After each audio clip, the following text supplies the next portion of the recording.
kombinasi DPT dengan KTP akan menjadi salah satu alat verifikasi.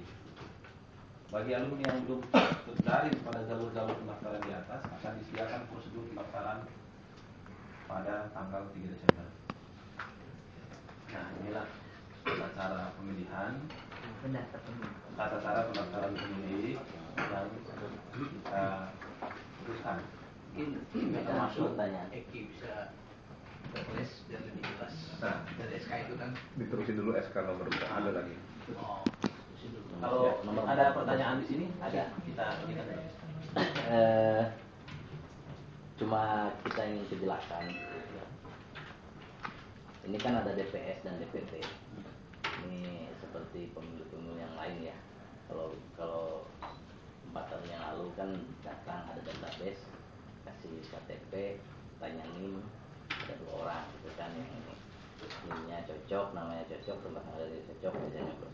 Kalau DPS dan DPT ini apakah akan terpaku di sini atau bisa juga kalau misalnya tidak ada di DPT?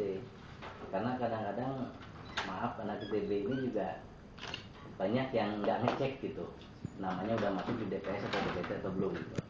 Karena kan biasanya kalau pemilu yang ini panitia itu memberikan pemberitahuan kepada calon pemilih, malah ada pandarli, ada juga surat undangan untuk memilih kan kalau urusan pemilihan di tempat lain di pemilu kada atau apa.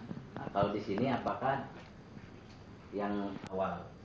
Karena per hari ini kami punya semacam ya buku sucinya lah, kita dapat dari IPB itu ada alumni sekitar 70.000 nama.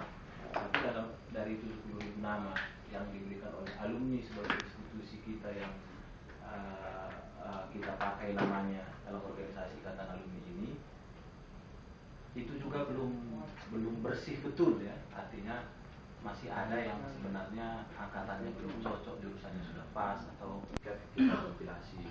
Memang dalam hal tidak orang belum memperhatikan, kita harapkanlah itu tidak lari dari bulan sebelum pemilu udah jelas nggak ada istilahnya, nggak ada di daftar itu. Nah, ITP hanya 70.000. Harusnya kalau menurut saya itu ya orang tidak mendaftar ya resiko dong hak pilihnya hilang, hangus gitu loh. Kan dalam sebulan ini harusnya menurut saya ini kan pengalaman yang berulang dari pemilu ke pemilu selalu begini. Menurut saya itu malulah kita ITB gitu loh. Kenapa sih untuk ngurus 70.000?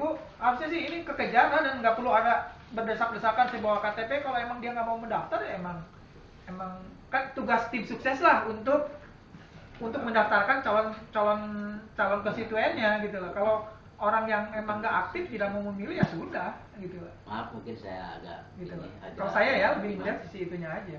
Saudara saya itu bukan tugas diri atau kandidat, tapi tugas panitia. Kita bisa drop-dropan data, misalnya saya cuma punya 500, cuma yang lain bisa 10.000, nggak bisa. Ini tugas panitia kalau urusan siapakah calon-calon pemilih. Yang kedua, kalau kita memakai pola DPS dan DPT, saya pikir proses untuk itu pun harus dijalankan jauh-jauh hari. Karena harus ada pemberitaan kepada yang bersangkutan bahwa Anda misalnya diberikan surat bahwa Anda sudah masuk dalam DPS. Ini kan tidak mungkin. Tiba-tiba sepihak kita tentukan DPT, tiba-tiba ada kawan-kawan yang lagi bawa anaknya naik kuda di Ganesha, oh ada kongres dia datang, tidak boleh karena tidak ada DPT. Mulai dari sistem pendaftaran, verifikasi sampai ke voting, saya dan itu Mas Endi yang sama-sama EL, saya EL83, Endi juga EL84.